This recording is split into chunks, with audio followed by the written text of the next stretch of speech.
bin. Diesmal nur nach mir hin. Schon verwüstet dahin. Lola! Lola! Keine Kügel hier. Und allein am Klavier. Sind die Feinde nicht mehr. Ich bin die fesche Lola, der Liebling der Dom. Ich habe ein Lola.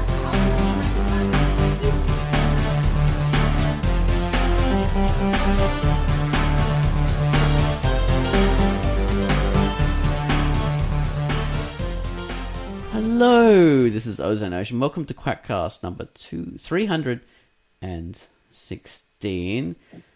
Today, we're doing quirky characters, and with me is Master Tanserine, or Dr. Master Tanserine. Hello. And we don't have Pitface or Baines with us because they're busy, doing something, or Pitface, Baines things that they do together. I'm not sure. They'll have to tell you what they were doing. Whatever it is. Those quirky characters that those two are. And speaking of quirkiness, that's what we're talking about. Quirky characters. This is the topic you came up with, Tans, for today's Quirkcast, so people can read about that and, form their own opinions from this fantastic news post that goes into it with a lot of detail, but we're going to sort of use that as a jumping off point for our Quirkcast, as we always do when I need to steal content. But it's not stealing when you are doing it overtly. yes, it's in being inspired. It's inspiration. Before we get into that, I'll have to bring up the featured comic and the featured music. And this week, the featured comic was something Gene Joke had come up with. This is the last Gene Joke feature for a month or so, because he's going to be doing something. He's busy for a month, so it's only Qui and I. So his feature was Numb. So I'll let myself talk about Numb. And that's Numb. Comfortably Numb. Hello, I'm Ozone Ocean, and the feature this week was done by Gene Joke, who won't be doing any features for about a month or so because he's going to be busy, so it'll just be Quiet and I again. So the feature for the week was Numb. Numb is a mysterious tale of long-term friends, Susan, Levi, and Tim. It's something Jinjoke highly recommends checking out for its otherworldly feel and sumptuously inked and watercolored art. The comic is by Nina Evelina. Nice rhyming there. It's rated T. And so his review was a bit sparse. The author describes it as a trippy ghost story, but beware, there may be more than meets the eye with these ones. Levi and Sue attempt to meet again after a long pause in their friendship. However, Levi ends up in an accident. It has something else behind it than just careless street crossing. Odd strains are being brought up, and something sinister is lurking around. So this is definitely something you have to see, this mysterious story. And the artwork is quite nice. It's all hand-done with the nice traditional tools like watercolor, paintbrushes, and pen and inks and all that. Nice mysterious ghost story by Nina Evelina. So, have a read. Alright, back to your regularly scheduled program. So that was Numb, and next up we have the featured music, which was Gum Wallace again, because Baines hasn't given us any featured music. No, so our featured music is Lola. Lola, do you remember Lola? This was a comic by Alij Khan. It was all black and white, and it was used to be done in like squares. Oh, that rings a bell. Yeah. But Lola mostly reminds me of the German song more than anything else. So. Oh, I would normally think about the Kinks song myself. Lola. She walked up to me and she asked me to dance. I asked her name and in a soft brown voice she said, "Oh, Lola." You know that one. Yeah, nice. That's awesome.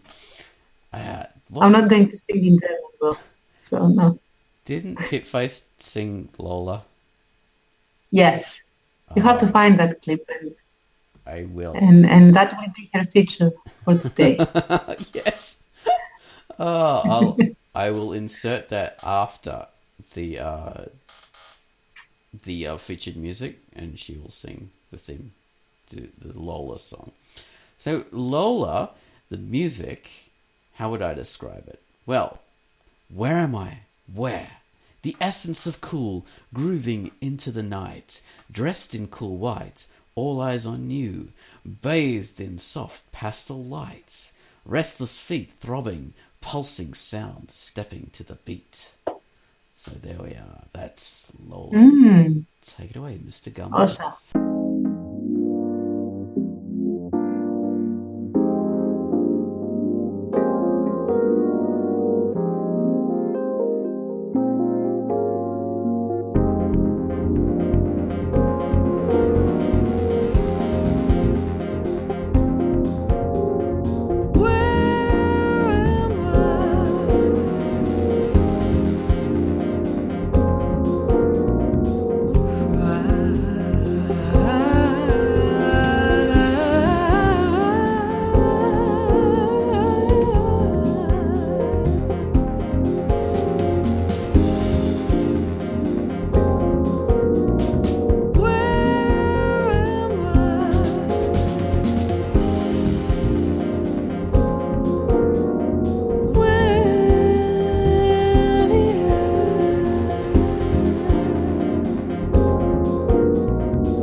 And there it was, Lola. I know where I'll use Pitface singing Lola. I'll stick that right in the front of the Quirkcast. That would be Yay! Yes, that will. And then have her listen to it without telling her what. Yes, you gotta hear the latest Quirkcast. You gotta hear it, Pit. Oh, that's a good idea. Brilliant idea. So, quirks. For your quirk, the Quirkcast, that's what we should call this. For your quirky character news post, you have a picture of, what, Hades? What? Nah, how do you say in Greek? Hades. Ades? Ades. That's it. Yes. You have a picture of him as your quirky character. Why did you pick him? Because from that animated feature that was Hercules, he is the most memorable character. And the reason for that is that he has a lot of quirks. The way that he deals with his hair, the way that his hair flares up when he's angry, the way that he has specific facial expressions in specific moments. Like he is extremely memorable. And Yes. of course, the voice that they have for him by actor Woods, I think it is. Oh, it looks like him as well, yeah. Yeah, it helps a ton, but it's the animation that makes the character extremely memorable. So that's why I picked him as an example, because he's out there. Yeah, that's a good idea. Yeah. I can't remember the guy's name except Woods is his last name. James, I will hazard a guess. Let's just say James. James Woods.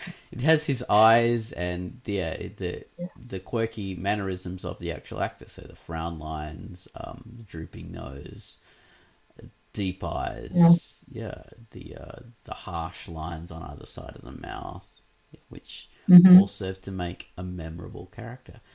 So why would you use quirks? You use them to make characters more interesting, more notable.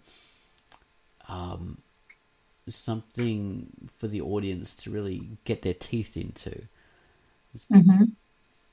A little like a worm in the brain. It's something. No, what was the old term? Maggot. That was the old term, which didn't actually refer to a maggot eating something. You know, like a larval form. Yeah. It's actually an idea that gets in your head. So yeah, Exactly. that's what they are. That's what they're like.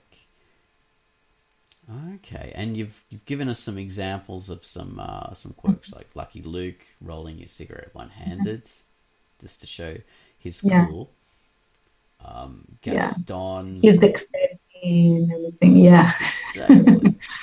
Gaston from Beauty and the Beast, looking in mirrors all the time to show. So these quirks not only are memorable for the audience, they also, like you say, they exemplify some deeper trait of the character. Yeah, Lucky Luke's dexterity. He can shoot a hole through a hole in a hat, that kind of thing. And his rolling cigarettes one-handed is like a precursor to revealing that to the audience, that kind of thing. Exactly. With these Disney characters, these quirks are like a subtle precursor to some other bigger trait about them. So it's like, it's a little tiny intro, or a little window into what the character can be or what they're threatened to be, especially if it's an evil character. Exactly, and they also serve to have like little scripts, to use a psychological term, like a little tiny ritual maybe, or a habit, or a habitual reaction that is very typical to them only, and that makes them unique. Like, it's only that character that does this, and that separates them from all the other cast without you basically needing to do much else, at least at that stage of getting the audience acquainted with your characters. They stand out easily, they are easier to tell apart, they don't have to memorize per se. It's not giving them a different coloured hairstyle or making them dress in some sort of way. It's something more about them as a person. So just giving someone a different hairstyle or whatever doesn't really make a character very memorable, or making them unless the hairstyle is the quirk. Like, it is so much a trademark, like Bones, for example, that has this big orange top, and that he never shows his eyes or everything. And when his eyes do show, they communicate something more powerful than normal. Yeah, like a spike. That is a quirk, in my opinion, at least. So when it goes above and beyond, it's just not separating characters by, okay, all my characters have blonde hair or brown hair, and this one has hair in a ponytail, and this one has which isn't that's not a quirk. But when you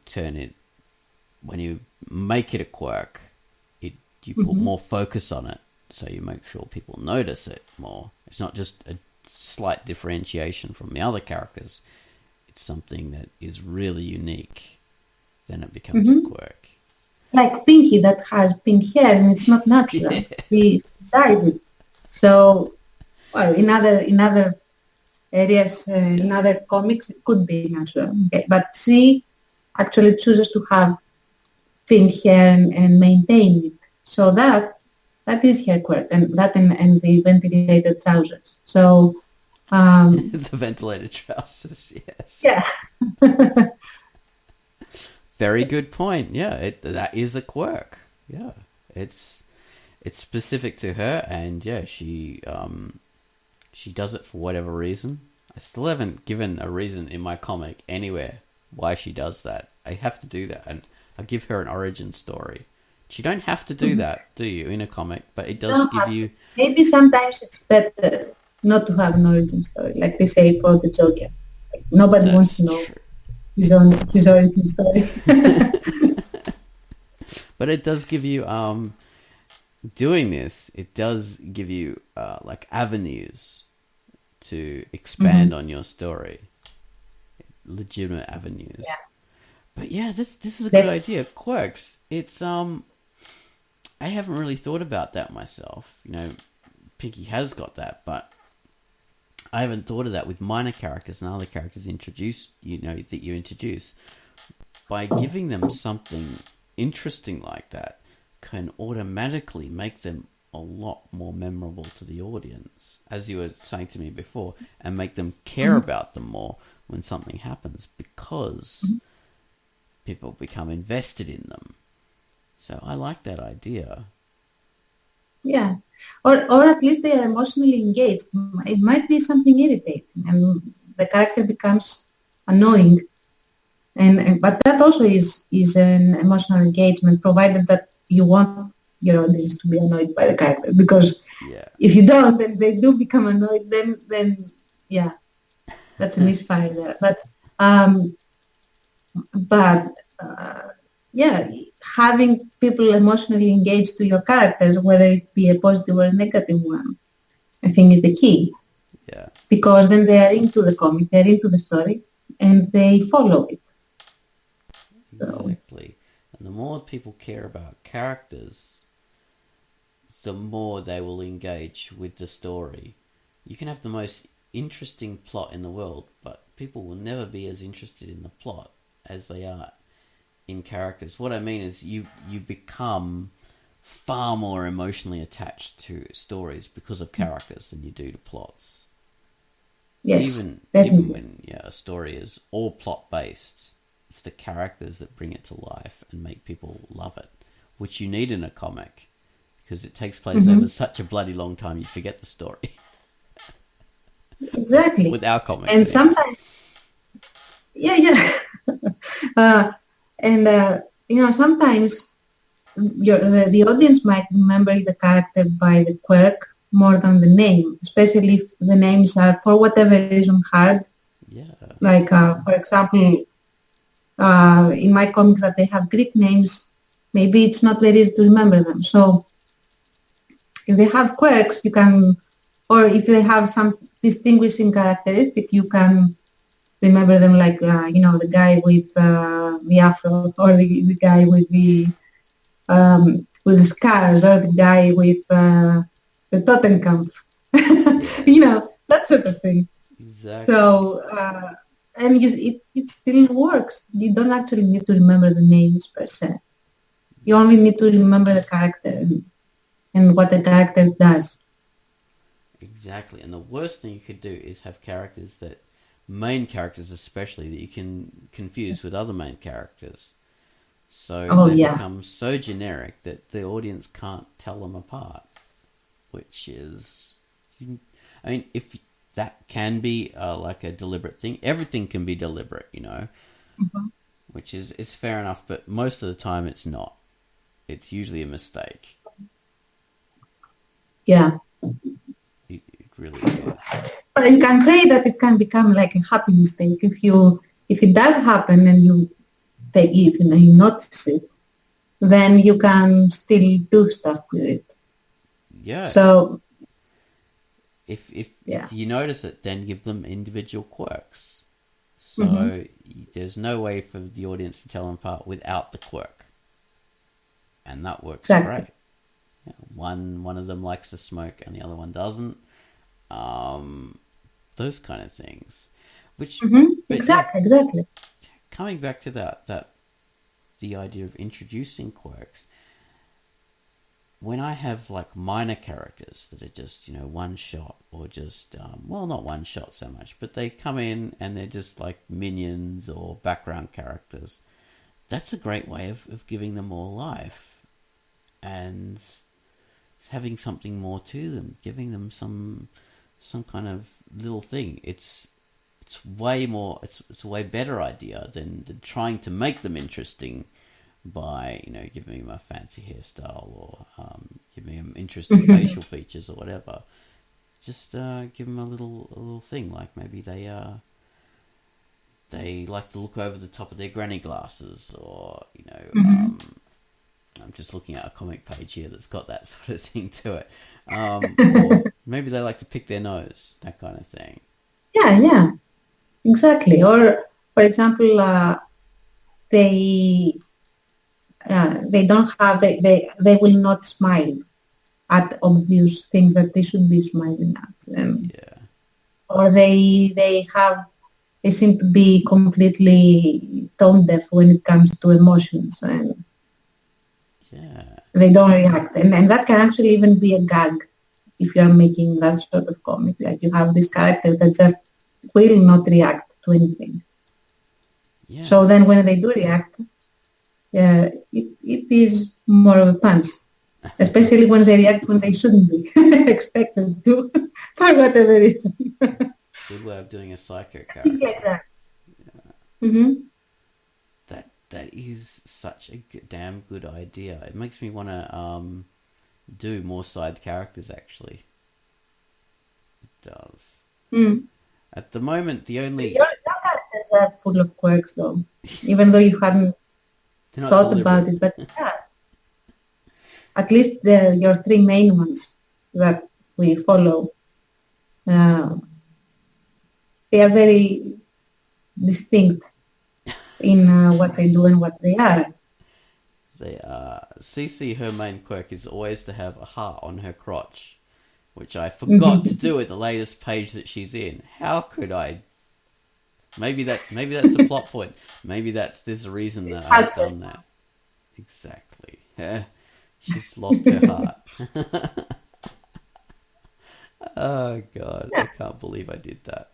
It was deliberate. No, I can believe, yes. So there was, totally, completely deliberate. The latest page that I'm doing now, I've got a bald character, so that's his quirk, because baldness is a quirk. And also Betty, for example. Now, I remember her because she's the one that the poor girl always gets picked on because she's fat. Yeah.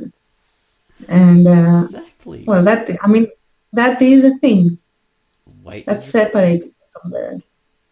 Yeah, because my comic is most of the characters, they're in the army, stuff like that. And in the 1920s, people weren't large, so Betty is unusual because she's a bigger lady, and that was it fits in. Mm-hmm. Yeah, that's a good point. And your characters, I was able to tell them because they had their specific quirks. I mean, Basil, of course, he has got a missing arm or hand, scarred up, very serious man. So he's very, very notable in many ways. There's a lot of stuff about him that you can easily remember. Yeah. Martha is significant because she's the only woman in the whole comic. No, she's not. Oh, she's not. I'm but teasing. She's one of the two, yes. I have to say that, I did kill off the other females. I didn't notice that, but I asked the other females. Oh no, you have a new girl now. Oh my God, I didn't realize that. I have to get more females in now. Oh no, I have Iris. She has been introduced. Exactly. Martha and her can be friends. Well, yeah, sure we can. You're like in the beginning of your comic, it was one of those situations where I had trouble telling the characters apart because you had all the leapers were together, and so all the different kids, and you had to work out. It was hard to remember who was who because they're all sort of fairly similar, and you worked it out over time because they had the specific personality differences. Of course, there were very significant personality differences between them, and some of them were more followers, and some of them were leaders, and all that kind of thing. In the idea in the opening scene was to give more like the setting of the environment and the stakes and everything, rather than tell apart the characters per se in the beginning, because the idea was to see that you have this gaggle of kids and this older person that's helping them and that. And then you start slowly or quickly, I don't know, telling them apart. And you have Fotis is the leader, and you have Diomedes that has his infatuation with guns all the time, which later comes to bite him. And you have the little prissy girl, and then you have the girl that doesn't want to be a girl. And so that's how you tell them apart, basically. Yeah. if you, I mean, they are like the design is different, but that's not enough to tell a character apart and remember who is who. Precisely. So that's a good point. Yeah, you can make characters as different as you like, but we're never really going to know who they are or be able to tell them apart and stuff unless there's something more notable about them than just the way they look. It's like what's it? There was this comedian that made a joke that there's these people in America who like they'll walk out in the street with a great lizard draped across them and all this, and it's like they do that in lieu of having a personality. There's nothing else notable about them than the fact that they have this great lizard draped across them, and they think that will make them interesting.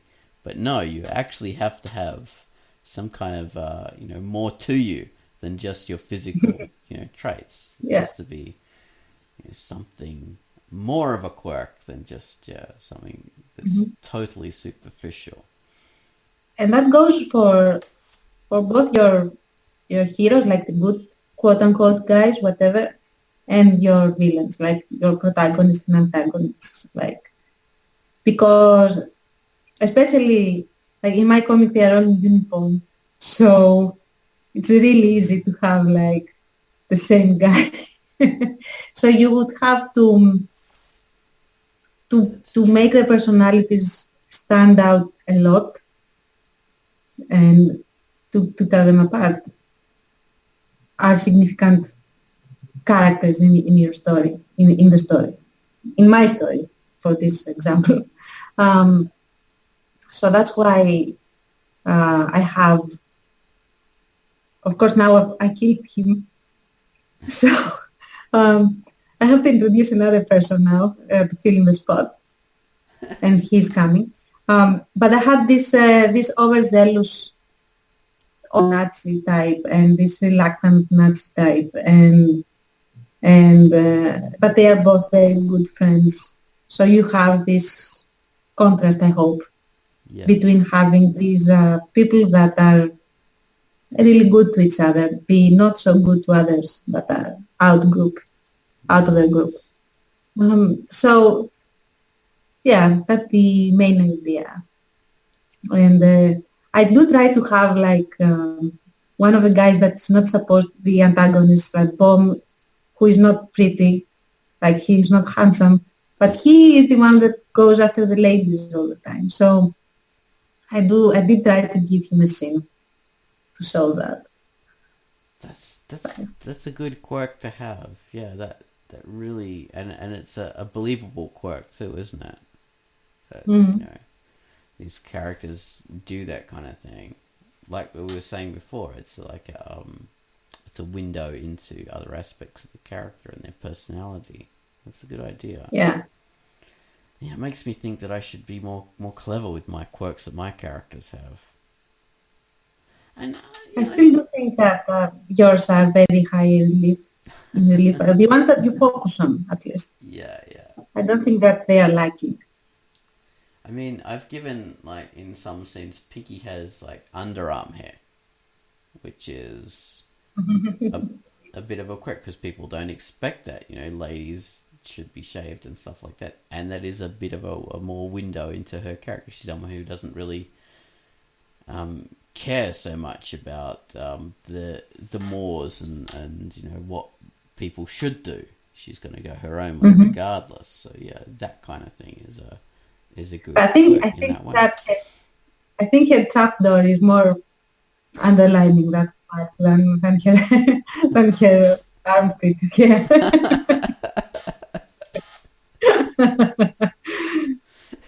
Yes. But yeah, it falls in line. I mean, with her character, that she does her thing and doesn't care about anything else. So yeah, for sure.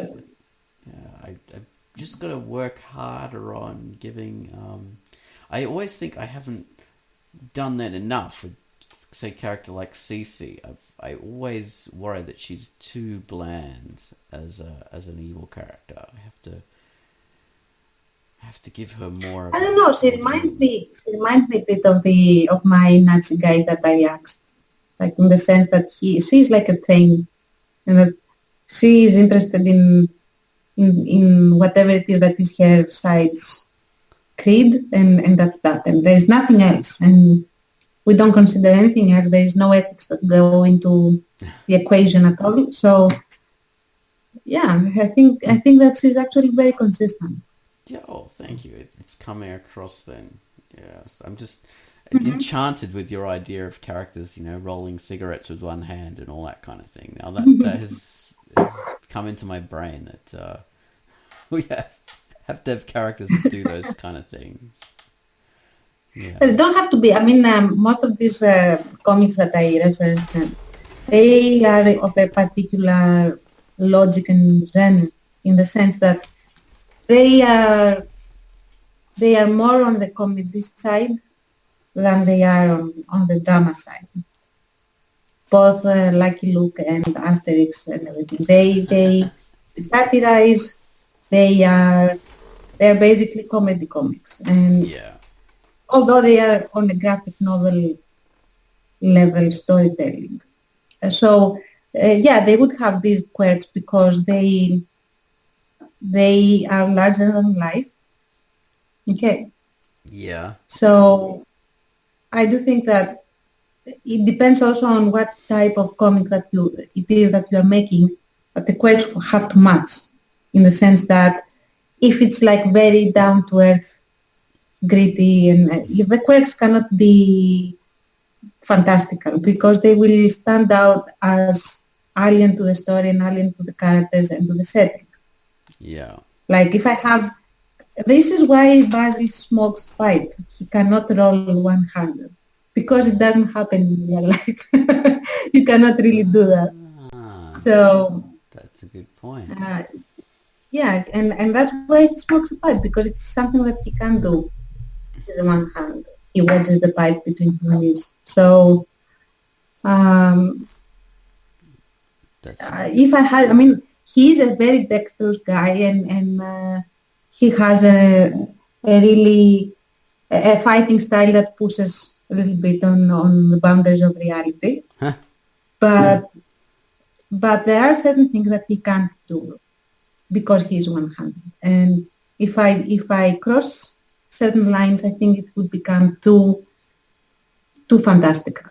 Like if I have him, for example, tie his shoelaces one-handed. No. Okay, that doesn't happen. I have tried, believe me. Method acting. You have to do that. So when he wears, I mean, he does wear laces, shoes with laces, but that's because his grandma actually ties his shoelaces. Oh. And it's a double knot. That's why it doesn't ever come loose. He doesn't have to bend down and tie it. Yeah. You should give him... Otherwise, he would slip-on shoes. Yeah, exactly. You should give him boots to, cope with his disability. I should. But he can't afford it because he's a broke bastard, like everyone. That's an interesting fact. Yeah, I hadn't really thought of that as that kind of intricacy, that level in. But I suppose that is a special thing. Yeah, that's more detail than I would normally think. But as an author, of course, we always delve down massively into everything we do, and we know exactly what kind of shoes our characters wear, and I even know how many holes are in Pinky's boots for the laces to go through. Really? Well, I couldn't tell you off the top of my head, but if I was going to draw Pinky with her boots, I would look at how many I had done and replicate that exactly. So and she would always have the same amount of buttons on her coat, and always be buttoned up on the exact same side, all that kind of stuff. So exactly. No one else cares about this stuff. Yeah, but They are not supposed to. But if you don't care about stuff like that, then the character doesn't feel real. That's a good So, point. But those... so Oh, go on. it's like in CGI where they put, all the dust on surfaces and everything, and you never notice it. But if the dust isn't there, then you know that something is off. You do. But those aren't quirks, those things. Those are the background details. When they become quirks, then they are noticeable and they do capture the audience imagination and attention. Mm-hmm. So that's an interesting thing. So we were talking about traits, like a hairstyle or something like that. So how do you cross it over to grab that amount of attention to make it a quirk? Like, how do you draw the audience attention to that hit? Like you were saying with Pinky TA, it's like, it's Pinky, it's the pink hair and no one else has got pink hair, that kind of thing. But, so you want smoking to be the character's quirk. So you'd focus more, you have other characters reacting to it, have them blowing smoke in their face, that kind of thing. That would... I think it depends on the character. Like, for example, Martha is a chain smoker, and smoking for her is a quirk. So she and I actually repeat this in Brave Resistance a little bit because Sophia also smokes a lot, and they are in the same logic. They are cut from the same cloth as characters, although they have different reactions and personalities. So the idea is, in Sophia it's easier to introduce, to show, in that she smokes in a church. So you're supposed to do that. And she generally smokes everywhere. And even when other characters aren't, in an era where everyone smokes a lot. So the idea is that it's her thing because she's the only one that does it constantly. Yeah. And yeah, I did have the priest tell her must you smoke in here, in the church? Yes. And she said yes, I do. That was that. Good point. So, good point. So then, that was how it was established that it was her thing. Yeah, eventually it becomes very much something that the audience will notice because the characters, and not only is the character smoking, but the character doesn't care what other characters think, or their need to smoke supersedes other people's social prohibitions against smoking in the churches, and you're making the audience notice it. But that means that character smoke. It's not just that they smoke; it's the fact that what you think or what this character thinks doesn't matter, because, well, what am I trying to say is that the fact that they're doing that is different to the other people's. Yeah, it's that it's a little bit more pervasive, let's say, to other people's but things. What we were saying before about it's a window onto other traits of the character. It's the fact that she will smoke regardless, in a church or whatever. Mm-hmm. It means that she's a more headstrong character. She's a character that is someone who is more in command, more in control, or maybe not so much that, but someone who is will do her own thing regardless. Someone who is more emotionally kind of dominant. That's the word. More of a dominant character. Yeah, that's true. For example, Nikos, his quirk is that he will always try to make everything into a sarcastic or ironic punchline. I wouldn't say joke because he doesn't actually joke per se, but he is extremely acerbic, and that's his thing. So, I'm waiting for the moment where he will not actually be that. And I think that this would be a very big contrast to his usual alignment. So you'd be able to show him more deeply caring for something because it will contrast so amazingly with his normal acerbic, sardonic kind of personality.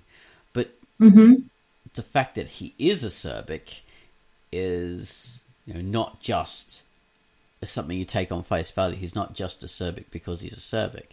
He's acerbic because he's a doctor, performing kind of doctor duties in a country that's under occupation, and it's that sort of there's a deeper reason for it, which gives the quirk more kind of reason and gives him more of a character because of it.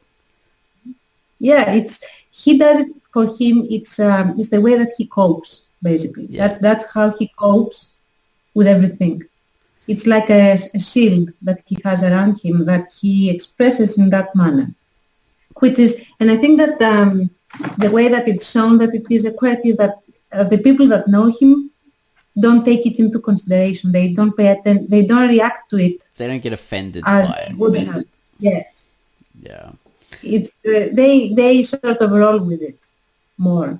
Yeah, and it's not just coping. It's the fact that in his particular role as a doctor, it's very stressful. It's someone who has to deal with a hell of a lot of crap, and that is very well expressed in that kind of behavior. So that's quite specific to that, his occupation, which makes it far more of a believable kind of way of acting, and makes him a far more believable character. It's almost a trait as well, or no, a trope, would you say? It's like in MASH, you can sort of think about those. Yeah, definitely. And for example, if we go to the villains in Brave Resistance, I have Ludger being very refined, and he has this. He likes, having his scotch and listening to music and everything, and he also smokes, and he also chain smokes, as a matter of fact. But his smoking is different to Sophia's, in that he does it more as a style. Yeah. He projects his personality with it, which is not what Sophia does with it. Yeah. So this is a quirk that is the same in the sense that it's the same thing that they do, but they do it so differently that it is a different quirk for. Oh, that's interesting. For one and the other. And Luger will blow the smoke through his nostrils, and then he will actually blow the smoke toward the other person. No, that sort of thing. Yeah. So he uses it as a means to assert himself more. Whereas for Sophia, it's more like a let out, and she needs it for herself, not to do anything to others. Yeah. So that's that. That's a good point. We actually, Baines and I have Polly doing the same kind of thing in Bottomless Waitress. She smokes and she blows it in Jane. Jane is the other character. Blows it in Jane's face. So she's not just smoking, but she's actually doing it in a assertive kind of offensive way in that. Yeah, that's very much about her character, because she's someone who is, projects herself forward and sees herself as dominant. So will assert herself in that way. But I was just thinking the whole Nazi quirk thing, refine that. Did I ever send you the YouTube link to the comedy skit of the Nazi generals? Yes. That was hilarious. and actually very true. I mean, it is represented in a comedic way, but that actually does work if you have. I mean, if you watch how these people overact their quirks, with the gloves that they slap into their hand and and stuff like that. I mean, that's the idea. Of course, you're not supposed to do it like you are in a Mel Brooks movie. Yes. But yeah, that's the idea. It's just cranked up to 11 so that it can actually show. I'll link to that in the Quirkcast notes so people can go and check that out. But yeah, that very much is Quirks on show. This is how you do it if you want to do a simplified version. Although they've sort of, I mean, that goes from quirks to tropes, pretty much, because those are. But what are tropes? If you think about, go on. Yeah, some of the tropes are bad quirks. Yeah. Because they serve that purpose and they work so well that they do become like a cliché or a whole category of thing that it is you do. So then you have to just pile, a quirk on a quirk. So you become a little bit more distinguished, I guess. Exactly. You can use them like Lego to construct character traits. You can. So one of the typical quirks, this is something that Ludya does as well, which I love, is to have a villain who wears round glasses and, you can reflect light and block out the eyes, which is a favorite thing, Yes. To make a character evil, you don't show the eyes, which is a fantastic thing. And that's... But he does wear his hat, he wears his hat a little bit slanted on his head. It's not exactly straight on. Okay. He always has it, and there is a story behind this and why that happened actually. But which is too long for me to narrate here. But the idea is that he is not exactly the full straight and narrow. He is a guy that can color outside the lines when it suits him. Which I think makes him more dangerous considering what he is. And that's why his hat is never straight on. It's on purpose, always tilted a little bit on the side, like a little bit of righteousness. Yeah. Seems himself as a movie star kind of character. Yes, exactly. Actually, now, sort of just going on a slight tangent here, one of the things you see in a lot of, in a lot of American military movies, especially from the 1940s, everyone would have their hat on a tilt, their helmets on a tilt. Everyone would do that all the time, always hats on a tilt. This is from movies in the 1950s and 1960s. And a lot of modern Americans, modern people will look at that and go, typical Hollywood, they don't even know how people actually wore their hats and do this stuff, or maybe they've served in the military or whatever, and they say, we'd get in trouble for that. But actually, if you look at footage and photos of people in the 1940s, no one wore their hat straight. But if they did wear it straight, then it would be a very specific quirk to do that. If anyone, Nazis are different, they would have worn them all straight. Yeah, but it was the opposite in the American army. Everybody wore it on a tilt except for like MacArthur or someone like that.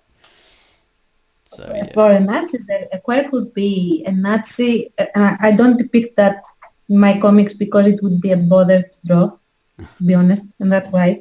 And that is a historical inaccuracy. But the uniforms, on their uniforms, they would have like a lot of little bling stuff that would be decorations from whatever achievement.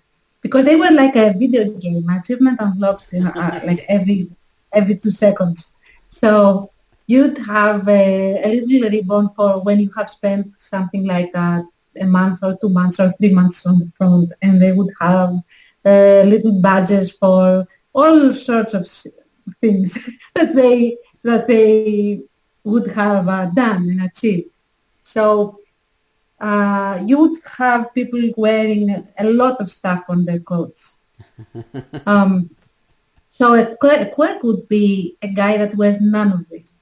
Yeah, someone who's just plain. Yeah, and you'd have to wonder, now, first, you'd see this person and they would be, brought to your attention by the fact that they're not having stuff. And then you'd have to wonder, hang on, why doesn't this person, are they particularly ascetic, or have they been have been in trouble and they're not allowed to wear stuff? Or, what happened? Or have they managed to actually not win anything, which would be like super hard in the Nazi army. because you just had to cuff and you would win something. Like not the super awesome stuff, but something for you to wear. Exactly. So, they'd have to be all glamour pile kind of character. Which would be a good way of showing like Bones probably would have no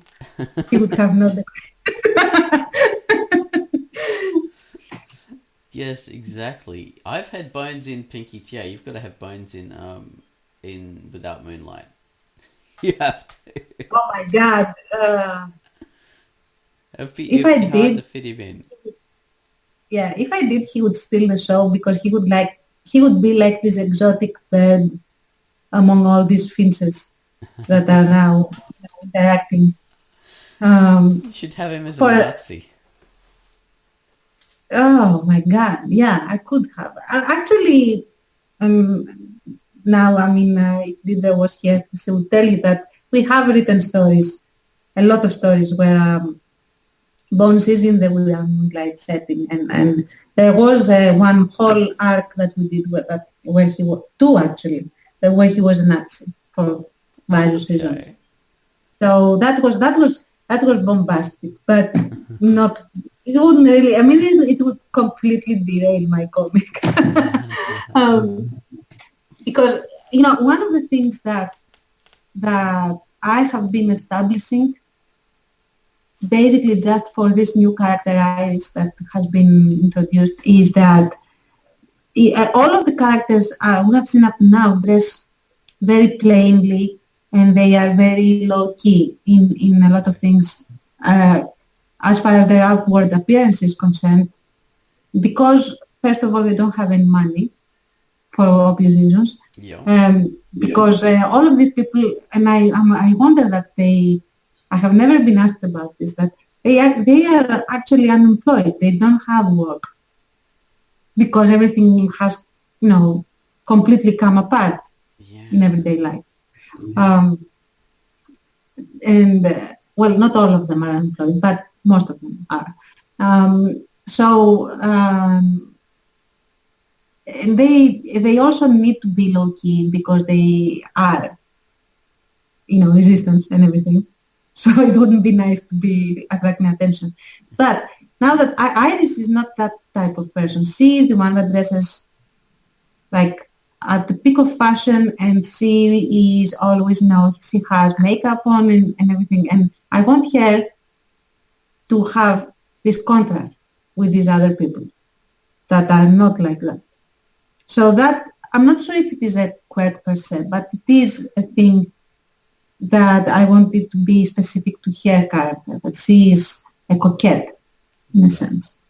So yeah, that will contrast with the other characters. It would be a quirk because it will show that she is quite different from the other ones for a specific reason, and it will highlight the fact that they don't have, the money. What usually happens is with things like that, it becomes the way the characters are depicted becomes the norm, and then you don't notice it because it's all pervasive, because we don't really question the fact that the other characters haven't got a job, even though they're under occupation and we never see them, gainfully employed, doing something to earn the money. But with the introduction of a character like that, then it highlights that and it contrasts, and then you suddenly realise, which is it's a good point. So that's a quirk that actually goes back and lends colour to the other characters, which is something we haven't really, touched on yet. Mhm. The fact that one character's quirks not only highlight something specific about them, they can also talk about the other characters in the comic. Yes, especially how they react to that person's quirk can show a lot. Like, for example, I don't know if I will have a chance for this. That's why I'm saying it here. Um, uh, if Basil was to talk with Iris, he would basically call her to her face a whore. Like, Yeah. and that would be for him, like, because he doesn't usually swear, and he has a certain, like, say, politeness that he, even like when with Orestes, he doesn't actually, fly in his face with calling him names in that sense. Like, he takes a descriptive route to do it. But for her, he would right out refuse to interact with her, label her, and walk away. Right. So I would like to have a chance to do that, because it would show a side of him that we haven't seen yet. So, Yes. but without her there, I cannot show it. That's what I'm saying. Yeah. That would never really come to light, his intolerance and his very upright, old-fashioned kind of conservatism that really does. You don't really see so much, because you see him more as, a tragic heroic figure for a lot of the comic so far. Yes. And I want to do that. I'm really trying to see how I can shoehorn it in, just so that I can show it. Yeah. But that sometimes forces the plot, and that is not a good thing. I'll see how that happens. Yeah. As a writer, it's it's hard. You want to do these things, but it's not. It's so difficult, because it's going to mess up the story that you want to tell. Yes, exactly. Yeah. And for example, Orestes looks like a douche, and he is basically a lot. Yeah. But he also is, and I hope it showed a little bit, although it's tainted, that he can be very supportive and paternal almost, especially with when Diomedes comes and everything. He does try genuinely to help this kid feel better. Yeah. After what he did. Of course, then he also tries to use it for his purpose, which is the taint, let's say. But even if he couldn't utilize him, quote unquote, I think he would still offer some words of condolence and support. And that is his good side. Yeah. So, whereas Basil is a character that wouldn't really understand it so well. He wouldn't be able to, being a stiff sort of person, he wouldn't really be able to relate in a way that would be consoling or whatever. He'd be more stiff upper lip sort of character. Yes, exactly. Like, there are some things that Basil cannot be very helpful with, because he actually doesn't support himself either in this context. He has a problem with that. So yeah. Which is the way things are, and we must remember when that Moonlight is a more realistic comic. So the quirks there aren't so much as what we were talking about with the Hercules cartoon, where you have large or asterisks and all that kind of stuff. So these are quirks that have to fit. Quirks of real people in a sense. Yeah. That aren't always, very pronounced. They are there and very consistent and powerful, in the sense that if they are not there, you will notice. Yeah. But they wouldn't stand out as much. And I'm trying to think of, it's always good to relate these to examples to, wider pop culture. But I can't really think, say, Superman doesn't have any quirks. Maybe that's why he's so boring. I don't know. Maybe that Superman's quirk. Well, of course, his trait of putting on glasses and then becoming absolutely unrecognizable. That's a well, in the beginning, he did have like a quirk in the sense that he would pick under women's clothes because he has this supervision. And what? he did have, but then got stripped away from all these things because I suppose they made him less than immaculate, I guess. Oh, they ruined it. That would have been the best trait of Superman. But, Yeah. okay. And Batman, I'm not sure they even bother giving those sort of characters real quirks, Batman and all that kind of stuff. But I suppose, yeah, in X-Men sort of characters, they give them more quirks. Yes. Like, I can't think of them right now because I don't really read those comics. I've only For seen the example, movies. I think that I don't read them either, but if we take like the movies, they're not the best, but okay. You have Cyclops being the straight and narrow, serious Yeah. leader type, and then you have Wolverine being the maverick, and he smokes the cigar and sort of chews on it all the time. And the Cyclops has this disapproving scowl and the look of I'm judging you all the time, and on his face as an expression. So Yeah, very good point there. and of course he doesn't smoke. No, only characters who are incredibly lazy and horrible and have bad personal hygiene smoke, as you know, Taz. Of course. But I remember what I wanted to say in that you cannot design a quirk unless you know where your character stands, at least roughly, on the spectrum. Which is why I said that before you go for that, design your character and then, fill in this character questionnaire so that you know certain things about your character, and then probably the quirk will evolve naturally.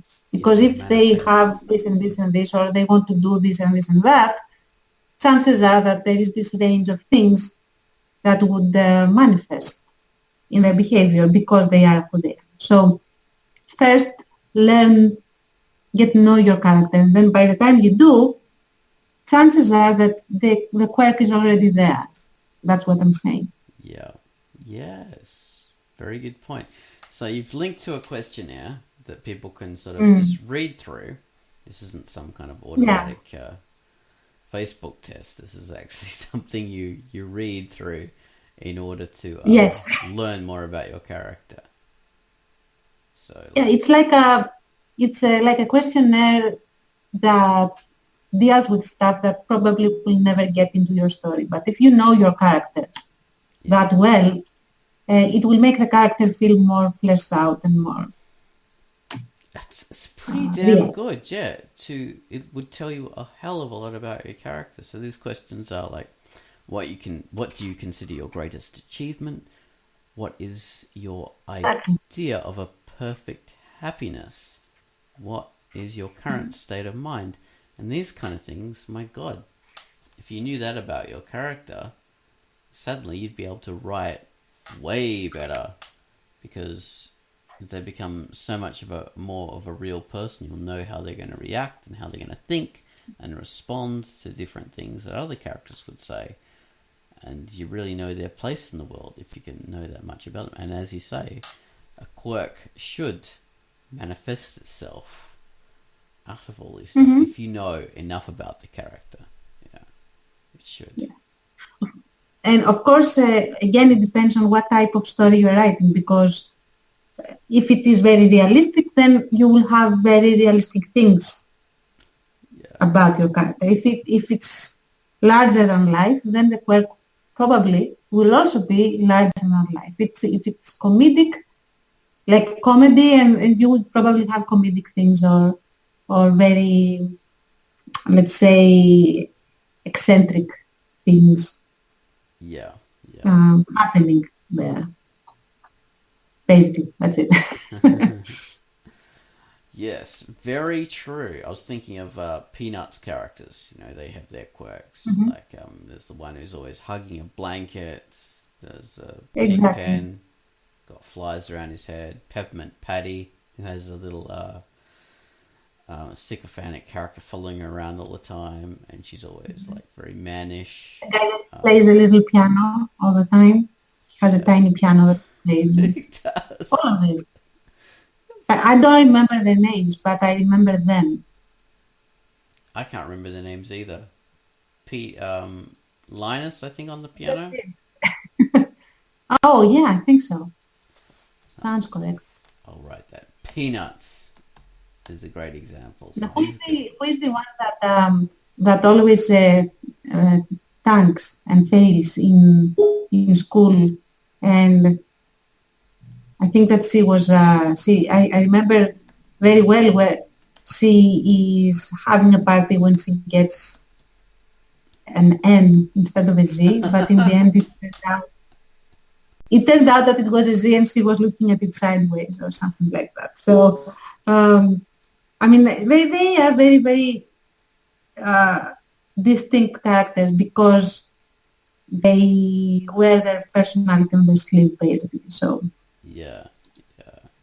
I can't remember that character, but it could have been like Lucy, or it was very bossy. Yes, Lucy. Bossiness is her. The one that's trait. unknown.